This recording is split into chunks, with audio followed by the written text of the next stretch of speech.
अध्याय 17। यीशु ने ये बातें कही और अपनी आंखें आकाश की ओर उठाकर कहा, हे पिता, वो घड़ी आ पहुंची है। अपने पुत्र की महिमा कर कि पुत्र भी तेरी महिमा करे, क्योंकि तूने उसको सब प्राणियों पर अधिकार दिया कि जिन्हें तूने उसको दिया है वो उन सबको वो अनंत जीवन दे। और अनंत जीवन वह है कि वो तुझे एकमात्र सच्चे परमेश्वर को और यीशु मसीह को, जिसे तूने भेजा है, जाने। जो कार्य तूने मुझे करने को दिया था उसे पूरा करके मैंने पृथ्वी पर तेरी महिमा की है। अब हे पिता, तू अपने साथ मेरी महिमा उस महिमा से कर जो जगत की सृष्टि से पहले मेरी तेरे साथ थी। मैंने तेरा नाम उन मनुष्यों पर प्रकट किया है जिन्हें तूने जगत में से मुझे दिया। वो तेरे थे और तूने उन्हें मुझे दिया और उन्होंने तेरे वचन को मान लिया है। अब वे जान गए हैं कि जो कुछ तूने मुझे दिया है वो सब तेरी ओर से है, क्योंकि जो वचन तूने मुझे दिए मैंने उन्हें उनको पहुंचा दिए और उन्होंने उनको ग्रहण किया और सच सच जान लिया कि मैं तेरी ओर से आया हूं, और विश्वास कर लिया कि तू ही ने मुझे भेजा। मैं उनके लिए विनती करता हूं, संसार के लिए विनती नहीं करता, परंतु उन्हीं के लिए जिन्हें तूने मुझे दिया है, क्योंकि वे तेरे हैं। और जो कुछ मेरा है वो सब तेरा है, और जो तेरा है वो मेरा है, और इनसे मेरी महिमा प्रकट हुई है। मैं अब जगत में न रहूंगा, परंतु ये जगत में रहेंगे। मैं तेरे पास आता हूं। हे पवित्र पिता, अपने उस नाम से जो तूने मुझे दिया है उनकी रक्षा कर कि वे हमारे समान एक हों। जब मैं उनके साथ था तो मैंने तेरे उस नाम से जो तूने मुझे दिया है उनकी रक्षा की। मैंने उनकी चौकसी की और विनाश के पुत्र को छोड़कर उनमें से कोई नष्ट नहीं हुआ, इसलिए कि पवित्र शास्त्र में जो कहा गया वो पूरा हो। अब मैं तेरे पास आता हूं और ये बातें जगत में कहता हूं कि वे मेरा आनंद अपने में पूरा पाएं। मैंने तेरा वचन उन्हें पहुंचा दिया है और संसार ने उनसे बैर किया, क्योंकि जैसा मैं संसार का नहीं वैसे ही वे भी संसार के नहीं।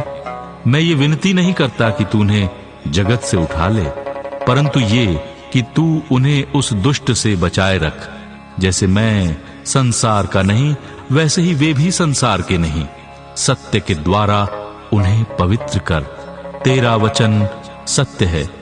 जैसे तूने मुझे जगत में भेजा वैसे ही मैंने भी उन्हें जगत में भेजा, और उनके लिए मैं अपने आप को पवित्र करता हूं ताकि वे भी सत्य के द्वारा पवित्र किए जाएं। मैं केवल इन्हीं के लिए विनती नहीं करता, परंतु उनके लिए भी जो इनके वचन के द्वारा मुझ पर विश्वास करेंगे, कि वे सब एक हों, जैसा तू है पिता मुझ में है और मैं तुझ में हूं, वैसे ही वे भी हम में हों, जिससे संसार विश्वास करे कि तू ही ने मुझे भेजा है। वो महिमा जो तूने मुझे दी मैंने उन्हें दी है, कि वे वैसे ही एक हों जैसे कि हम एक हैं। मैं उनमें और तू मुझ में, कि वे सिद्ध होकर एक हो जाएं और संसार जाने कि तू ही ने मुझे भेजा, और जैसा तूने मुझसे प्रेम रखा वैसा ही उनसे प्रेम रखा। हे पिता, मैं चाहता हूं कि जिन्हें तूने मुझे दिया है, जहां मैं हूं वहां वे भी मेरे साथ हों, कि वे मेरी उस महिमा को देखें जो तूने मुझे दी है, क्योंकि तूने जगत की उत्पत्ति से पहले मुझसे प्रेम रखा। हे धार्मिक पिता, संसार ने मुझे नहीं जाना, परंतु मैंने तुझे जाना, और इन्होंने भी जाना कि तू ही ने मुझे भेजा है। मैंने तेरा नाम उनको बताया और बताता रहूंगा, कि जो प्रेम तुझको मुझसे था वो उनमें रहे और मैं उनमें रहूं।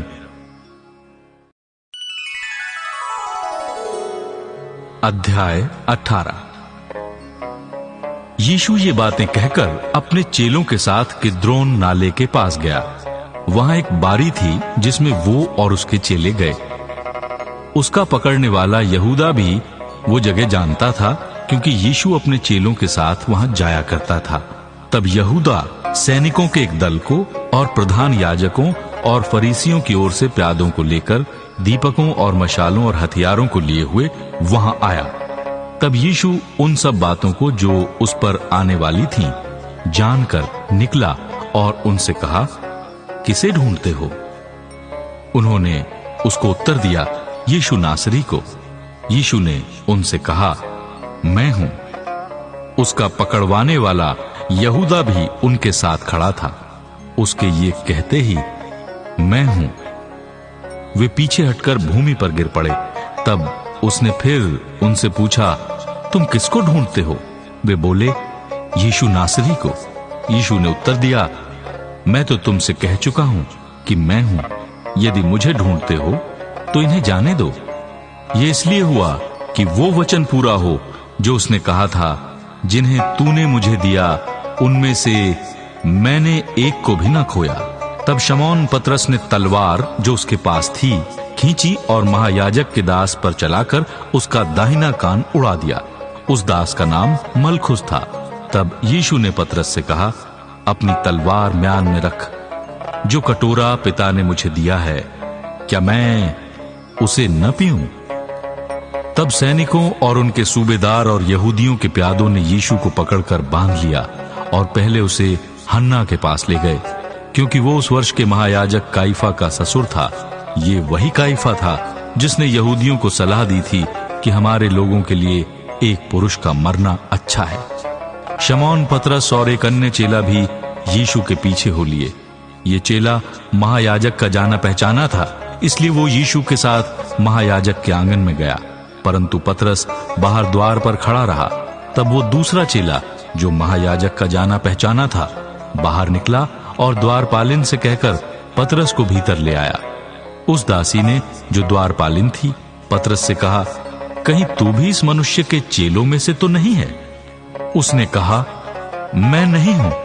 दास और प्यादे जाड़े के कारण कोयले धधका कर खड़े आग ताप रहे थे और पतरस भी उनके साथ खड़ा आग ताप रहा था।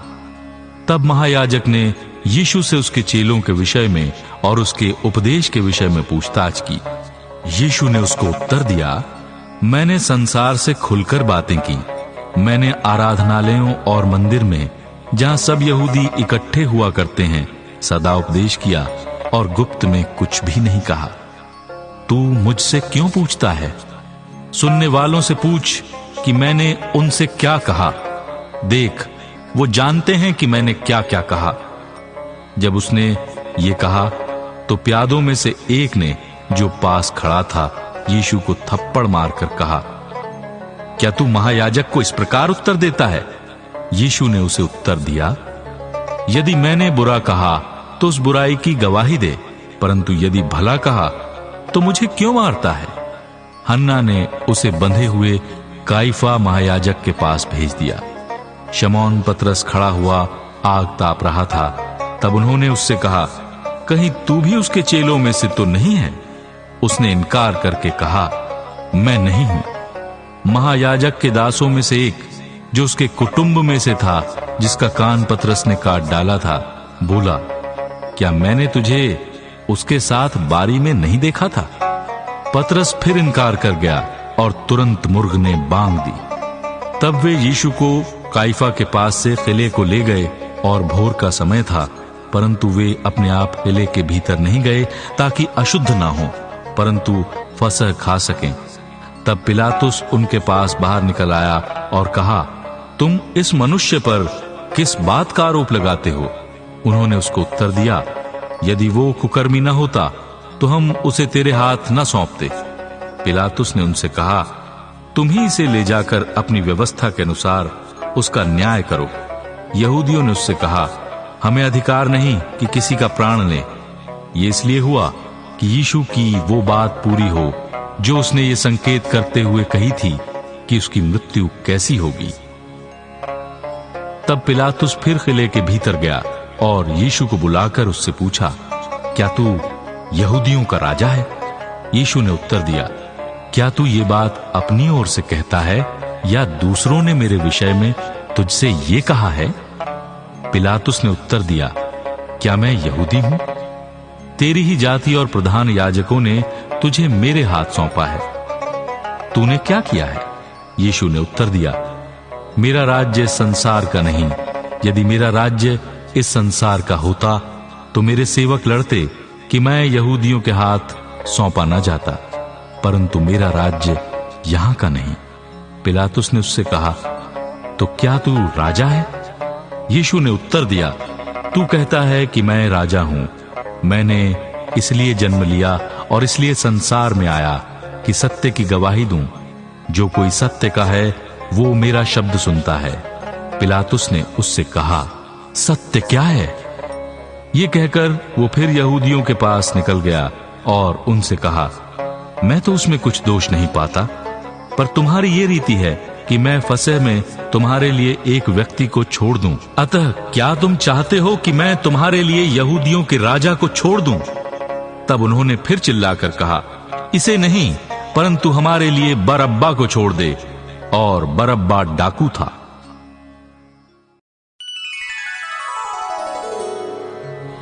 अध्याय 19। इस पर पिलातुस ने यीशु को कोड़े लगवाए। सिपाहियों ने कांटों का मुकुट गूंथकर उसके सिर पर रखा और उसे बैंजनी वस्त्र पहनाया और उसके पास आकर कहने लगे, हे यहूदियों के राजा, प्रणाम, और उसे थप्पड़ भी मारे। तब पिलातुस ने फिर बाहर निकलकर लोगों से कहा, देखो, मैं उसे तुम्हारे पास फिर बाहर लाता हूं, ताकि तुम जानो कि मैं उसमें कुछ भी दोष नहीं पाता। तब यीशु कांटों का मुकुट और बैंजनी वस्त्र पहने हुए बाहर निकला और पिलातुस ने उससे कहा, देखो ये पुरुष। जब प्रधान याजकों और प्यादों ने उसे देखा तो चिल्लाकर कहा, उसे क्रूस पर चढ़ा, क्रूस पर। पिलातुस ने उनसे कहा, तुम ही उसे लेकर क्रूस पर चढ़ाओ, क्योंकि मैं उसमें कोई दोष नहीं पाता। यहूदियों ने उसको उत्तर दिया, हमारी भी व्यवस्था है और उस व्यवस्था के अनुसार वो मारे जाने के योग्य है, क्योंकि उसने अपने आप को परमेश्वर का पुत्र बनाया। जब पिलातुस ने ये बात सुनी तो और भी डर गया और फिर किले के भीतर गया और यीशु से कहा, तू कहां का है? परंतु यीशु ने उसे कुछ भी उत्तर न दिया। इस पर पिलातुस ने उससे कहा, मुझसे क्यों नहीं बोलता? क्या तू नहीं जानता कि तुझे छोड़ देने का अधिकार मुझे है और तुझे क्रूस पर चढ़ाने का भी मुझे अधिकार है? यीशु ने उत्तर दिया, यदि तुझे ऊपर से न दिया जाता तो तेरा मुझ पर कुछ अधिकार न होता। इसलिए जिसने मुझे तेरे हाथ पकड़वाया है उसका पाप अधिक है। इस पर पिलातुस ने उसे छोड़ देना चाहा, परंतु यहूदियों ने चिल्ला चिल्ला कर कहा, यदि तू इसको छोड़ देगा तो तेरी भक्ति कैसर की ओर नहीं। जो कोई अपने आप को राजा बनाता है वो कैसर का सामना करता है। ये बातें सुनकर पिलातुस यीशु को बाहर लाया और उस जगह एक चबूतरा था जो इब्रानी में गब्बता कहलाता है, और वहां न्याय आसन पर बैठा। ये फसह की तैयारी का दिन था और 6 घंटे के लगभग था। तब उसने यहूदियों से कहा, देखो तुम्हारा राजा। परंतु वे चिल्लाए, ले जा, ले जा, उसे क्रूस पर चढ़ा। पिलातुस ने उनसे कहा, क्या मैं तुम्हारे राजा को क्रूस पर चढ़ाऊं? प्रधान याजकों ने उत्तर दिया, कैसर को छोड़ हमारा कोई और राजा नहीं। तब उसने उसे उनके हाथ सौंप दिया ताकि वो क्रूस पर चढ़ाया जाए। तब वे यीशु को ले गए और वो अपना क्रूस उठाए हुए उस स्थान तक बाहर गया जो खोपड़ी का स्थान कहलाता है और इब्रानी में गुलगुता। वहां उन्होंने उसे और उसके साथ और 2 मनुष्यों को क्रूस पर चढ़ाया, एक को इधर और एक को उधर, और बीच में यीशु को। पिलातुस ने एक दोष पत्र लिखकर क्रूस पर लगा दिया और उसमें ये लिखा हुआ था, यीशु नासरी, यहूदियों का राजा। ये दोष पत्र बहुत से यहूदियों ने पढ़ा, क्योंकि वो स्थान जहां यीशु क्रूस पर चढ़ाया गया था नगर के पास था, और पत्र इब्रानी और लतीनी और यूनानी में लिखा हुआ था। तब यहूदियों के प्रधान याजकों ने पिलातुस से कहा, यहूदियों का राजा मत लिख, परंतु ये कि उसने कहा, मैं यहूदियों का राजा हूं। पिलातुस ने उत्तर दिया, मैंने जो लिख दिया वो लिख दिया। जब सैनिक यीशु को क्रूस पर चढ़ा चुके तो उसके कपड़े लेकर 4 भाग किए, हर सैनिक के लिए 1 भाग, और कुर्ता भी लिया। परंतु कुर्ता बिन सियन ऊपर से नीचे तक बुना हुआ था, इसलिए उन्होंने आपस में कहा, हम इसको न फाड़ें, परंतु इस पर चिट्ठी डालें कि ये किसका होगा। ये इसलिए हुआ कि पवित्र शास्त्र में जो कहा गया वो पूरा हो। उन्होंने मेरे कपड़े आपस में बांट लिए और मेरे वस्त्र पर चिट्ठी डाली। अतः सैनिकों ने ऐसा ही किया। यीशु के क्रूस के पास उसकी माता और उसकी माता की बहन, क्लोपास की पत्नी मरियम और मरियम मगदलीनी खड़ी थीं। जब यीशु ने अपनी माता और उस चेले को जिससे वो प्रेम रखता था पास खड़े देखा, तो अपनी माता से कहा, हे नारी, देख, ये तेरा पुत्र है। तब उसने चेले से कहा, ये तेरी माता है। और उसी समय से वो चेला उसे अपने घर ले गया। इसके बाद यीशु ने ये जानकर कि अब सब कुछ पूरा हो चुका, इसलिए कि पवित्र शास्त्र में जो कहा गया वो पूरा हो, कहा, मैं प्यासा हूं। वहां सिरके से भरा हुआ एक बर्तन रखा था, अतः उन्होंने सिरके में भिगोए हुए स्पंज को जूफे पर रखकर उसके मुंह से लगाया। जब यीशु ने वो सिरका लिया तो कहा, पूरा हुआ, और सर झुकाकर प्राण त्याग दिए। इसलिए कि वो तैयारी का दिन था। यहूदियों ने पिलातुस से विनती की कि उनकी टांगें तोड़ दी जाएं और वे उतारे जाएं, ताकि सबत के दिन वो क्रूसों पर न रहें, क्योंकि वो सबत का दिन बड़ा दिन था। अतः सैनिकों ने आकर उन मनुष्यों में से पहले की टांगें तोड़ी, तब दूसरे की भी जो उसके साथ क्रूसों पर चढ़ाए गए थे। परंतु जब यीशु के पास आकर देखा कि वो मर चुका है, तो उसकी टांगें न तोड़ी। परंतु सैनिकों में से एक ने बर्छे से उसका पंजर बेधा और उसमें से तुरंत लहू और पानी निकला। जिसने ये देखा उसने गवाही दी है, और उसकी गवाही सच्ची है, और वो जानता है कि वो सच कहता है, कि तुम भी विश्वास करो। ये बातें इसलिए हुई कि पवित्र शास्त्र में जो कहा गया वो पूरा हो, उसकी कोई हड्डी तोड़ी न जाएगी। फिर एक और स्थान पर यह लिखा है, जिसे उन्होंने बेधा है उस पर वे दृष्टि करेंगे। इन बातों के बाद अरिमतिया के यूसुफ ने, जो यीशु का चेला था परंतु यहूदियों के डर से इस बात को छिपाए रखता था, पिलातुस से विनती की कि क्या वो यीशु का शव ले जा सकता है। पिलातुस ने उसकी विनती सुनी और वो आकर उसका शव ले गया। निकोदेमुस भी, जो पहले यीशु के पास रात को गया था, 50 सेर के लगभग मिला हुआ गंधरस और एलवा ले आया। तब उन्होंने यीशु का शव लिया और यहूदियों के गाड़ने की रीति के अनुसार उसे सुगंध द्रव्य के साथ कफन में लपेटा।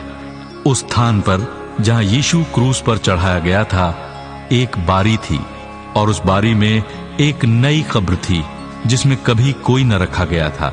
इसलिए यहूदियों की तैयारी के दिन के कारण उन्होंने यीशु को उसी में रखा, क्योंकि वो कब्र निकट थी।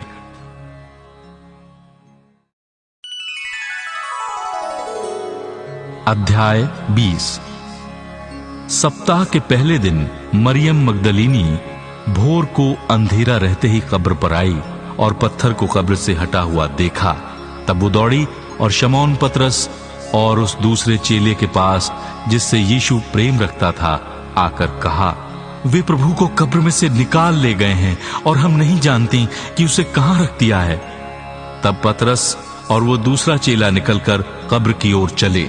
वे दोनों साथ साथ दौड़ रहे थे, परंतु दूसरा चेला पतरस से आगे बढ़कर कब्र पर पहले पहुंचा और झुककर कपड़े पड़े देखे, तो भी वो भीतर न गया। तब शमौन पतरस उसके पीछे पीछे पहुंचा और कब्र के भीतर गया और कपड़े पड़े देखे, और वो अंगोछा जो उसके सर से बंधा हुआ था कपड़ों के पास पड़ा हुआ नहीं, परंतु अलग एक जगह लपेटकर रखा हुआ देखा। तब दूसरा चेला भी, जो कब्र पर पहले पहुंचा था, भीतर गया और देखकर विश्वास किया। वे तो अब तक पवित्र शास्त्र की वो बात न समझे थे कि उसे मरे हुओं में से जी उठना होगा। तब ये चेले अपने घर लौट गए, परंतु मरियम रोती हुई कब्र के पास ही बाहर खड़ी रही और रोते रोते कब्र की ओर झुककर 2 स्वर्गदूतों को उज्जवल कपड़े पहने हुए, एक को सिरहाने और दूसरे को पैताने बैठे देखा, जहां यीशु का शव रखा गया था। उन्होंने उससे कहा, हे नारी, तू क्यों रोती है? उसने उनसे कहा, वे मेरे प्रभु को उठा ले गए और मैं नहीं जानती कि उसे कहां रखा है। ये कहकर वो पीछे मुड़ी और यीशु को खड़े देखा, पर न पहचाना कि ये यीशु है। यीशु ने उससे कहा, हे नारी, तू क्यों रोती है? किसको ढूंढती है? उसने माली समझकर उससे कहा, हे महाराज, यदि तूने उसे उठा लिया है तो मुझे बता कि उसे कहां रखा है और मैं उसे ले जाऊंगी। यीशु ने उससे कहा, मरियम।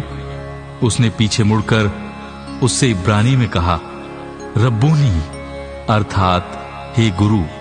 यीशु ने उससे कहा, मुझे मत छू, क्योंकि मैं अब तक पिता के पास ऊपर नहीं गया, परंतु मेरे भाइयों के पास जाकर उनसे कह दे कि मैं अपने पिता और तुम्हारे पिता और अपने परमेश्वर और तुम्हारे परमेश्वर के पास ऊपर जाता हूं। मरियम मगदलीनी ने जाकर चेलों को बताया, मैंने प्रभु को देखा और उसने मुझसे बातें कही।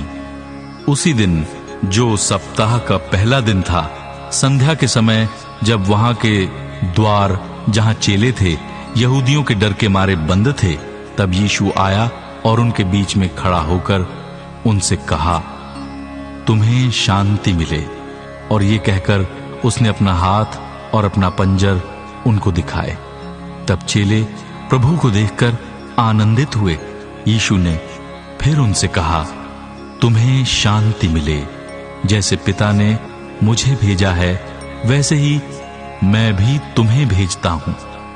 ये कहकर उसने उन पर फूंका और उनसे कहा, पवित्र आत्मा लो। जिनके पाप तुम क्षमा करो, वे उनके लिए क्षमा किए गए हैं। जिनके तुम रखो, वे रखे गए हैं। परंतु 12 में से एक, अर्थात थोमा, जो दिदमुस कहलाता है, जब यीशु आया तो उनके साथ न था।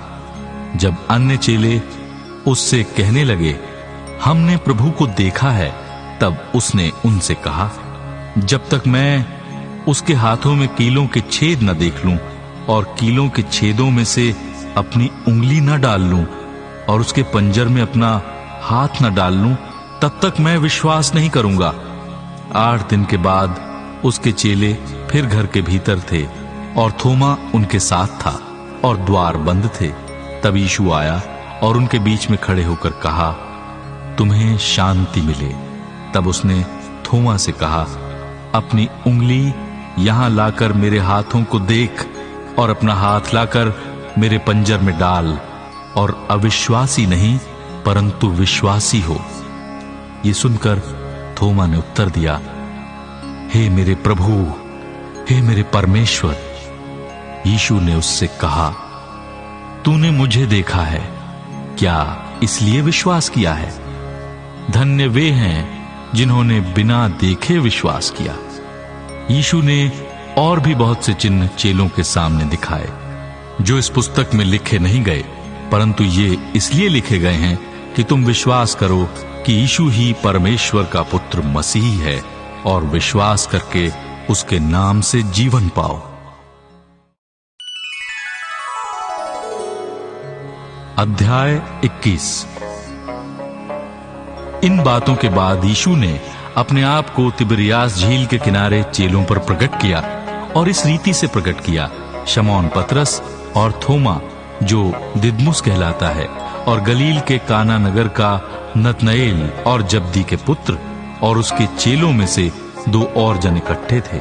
शमौन पतरस ने उनसे कहा, मैं मछली पकड़ने जा रहा हूं। उन्होंने उससे कहा, हम भी तेरे साथ चलते हैं। अतः वे निकलकर नाव पर चढ़े, परंतु उस रात कुछ न पकड़ा। भोर होते ही यीशु किनारे पर आ खड़ा हुआ, तो भी चेलों ने नहीं पहचाना कि ये यीशु है। तब यीशु ने उनसे कहा, हे बालकों, क्या तुम्हारे पास कुछ मछलियां हैं? उन्होंने उत्तर दिया, नहीं। उसने उनसे कहा, नाव की दाहिनी ओर जाल डालो तो पाओगे। अतः उन्होंने जाल डाला और अब मछलियों की बहुतायत के कारण उसे खींच न सके। तब उस चेले ने, जिससे यीशु प्रेम रखता था, पतरस से कहा, ये तो प्रभु है। शमौन पतरस ने ये सुनकर कि वो प्रभु है, कमर में अंगरखा कस लिया, क्योंकि वो नंगा था, और झील में कूद पड़ा। परंतु दूसरे चेले डोंगी पर मछलियों से भरा हुआ जाल खींचते हुए आए, क्योंकि वे किनारे से अधिक दूर नहीं, पर कोई 200 हाथ पर थे। जब वो किनारे पर उतरे तो उन्होंने कोयले की आग और उस पर मछली रखी हुई और रोटी देखी। यीशु ने उनसे कहा, जो मछलियां तुमने अभी पकड़ी हैं, उनमें से कुछ लाओ। तो शमौन पतरस ने डोंगी पर चढ़कर 153 बड़ी मछलियों से भरा हुआ जाल किनारे पर खींचा, और इतनी मछलियां होने पर भी जाल न फटा। यीशु ने उनसे कहा, आओ भोजन करो। चेलों में से किसी को साहस न हुआ कि उससे पूछे, तू कौन है? क्योंकि वो जानते थे कि ये प्रभु ही है। यीशु आया और रोटी लेकर उन्हें दी, और वैसे ही मछली भी। ये तीसरी बार है कि यीशु मरे हुओं में से जी उठने के बाद चेलों को दिखाई दिया। भोजन करने के बाद यीशु ने शमौन पतरस से कहा, हे शमौन, यूहन्ना के पुत्र, क्या तू इनसे बढ़कर मुझसे प्रेम रखता है? उसने उससे कहा, हाँ प्रभु, तू तो जानता है कि मैं तुझसे प्रीति रखता हूं। उसने उससे कहा, मेरे मेमनों को चरा।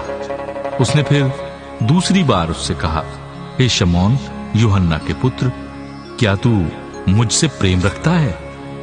उसने उससे कहा, हाँ प्रभु, तू जानता है कि मैं तुझसे प्रीति रखता हूं। उसने उससे कहा, मेरी भेड़ों की रखवाली कर। उसने तीसरी बार उससे कहा, हे शमौन, यूहन्ना के पुत्र, क्या तू मुझसे प्रीति रखता है? पतरस उदास हुआ कि उसने उससे तीसरी बार ऐसा कहा, क्या तू मुझसे प्रीति रखता है? और उससे कहा, हे प्रभु, तू तो सब कुछ जानता है, तू ये जानता है कि मैं तुझसे प्रीति रखता हूं। यीशु ने उससे कहा, मेरी भेड़ों को चरा।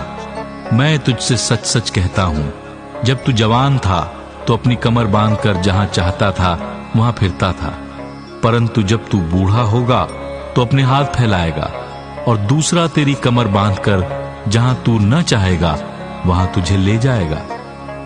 उसने इन बातों से संकेत दिया कि पतरस कैसी मृत्यु से परमेश्वर की महिमा करेगा, और तब उसने उससे कहा, मेरे पीछे हो ले। पतरस ने मुड़कर उस चेले को पीछे आते देखा, जिससे यीशु प्रेम रखता था, और जिसने भोजन के समय उसकी छाती की ओर झुककर पूछा था, हे प्रभु, तेरा पकड़वाने वाला कौन है? उसे देखकर पतरस ने यीशु से कहा, हे प्रभु, इसका क्या हाल होगा? यीशु ने उससे कहा, यदि मैं चाहूं कि वो मेरे आने तक ठहरा रहे तो तुझे इससे क्या? तू मेरे पीछे हो ले। इसलिए भाइयों में ये बात फैल गई कि वो चेला न मरेगा। तो भी यीशु ने उससे ये नहीं कहा कि वो न मरेगा, परंतु ये कि यदि मैं चाहूं कि वो मेरे आने तक ठहरा रहे तो तुझे इससे क्या? ये वही चेला है जो इन बातों की गवाही देता है और जिसने इन बातों को लिखा है, और हम जानते हैं कि उसकी गवाही सच्ची है। और भी बहुत से काम हैं जो यीशु ने किए। यदि वे एक एक करके लिखे जाते तो मैं समझता हूं कि पुस्तकें जो लिखी जाती वे संसार में भी न समाती।